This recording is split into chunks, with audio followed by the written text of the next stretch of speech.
Hey everyone, welcome to Quick Review. Today I'm going to take a look at Factory Town, a game that was pleasantly surprising and offered way more than I initially expected.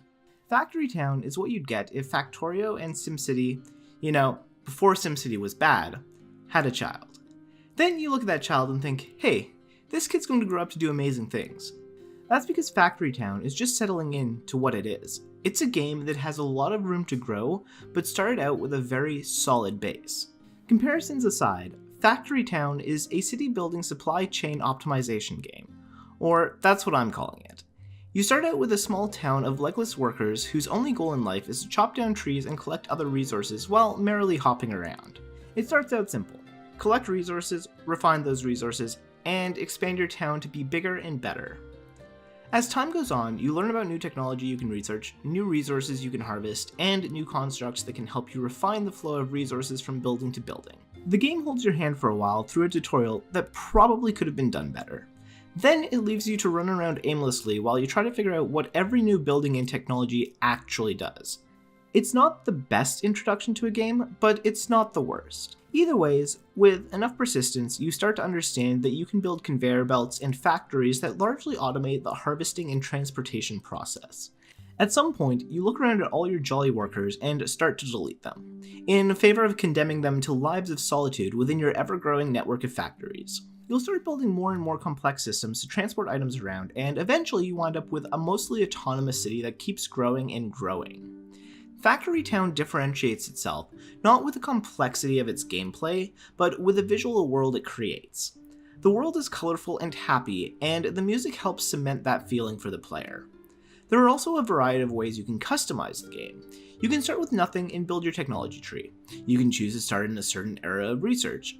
Or you can dive straight into creative mode, which pretty much gives you everything for free and just lets you try everything out and build whatever kind of world you want. Additionally, you can control the style of terrain. Map sizes vary from small, medium, large, to an infinite sprawling map that can be extended by purchasing new plots of land. There are also different styles of generated terrain you can choose to start from. Beyond that, you're also given tools to terraform the terrain to your needs, and create or remove bodies of water to either better place buildings or provide buildings that require water sources with an infinite supply of water. Given that this is currently an early access game, there's definitely more that we could ask for to create a more refined experience. To an extent, it feels like there isn't really any goal or anything that can happen to the player. What are you really working towards in Factory Town? Well, in its current state, you're really just working to create whatever world you want to create. You can try to max out your tech trees and build the most demanding buildings, but at a point there just isn't anything else going on. Additionally, while the visuals are lively and cute, the user interface leaves a lot to be desired. It just feels like the simplest interface was created to do the bare minimum that was necessary to ensure the game functioned and provided the player with what they needed. And that's Factory Town. If you want to play a well-made city building supply chain optimization game that isn't dark and gloomy, give this game a shot.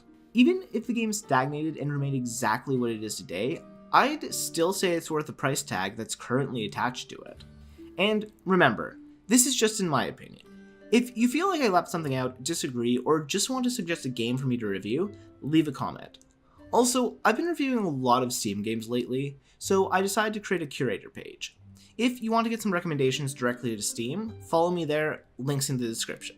Otherwise, thanks for watching, and make sure to check back weekly for more reviews.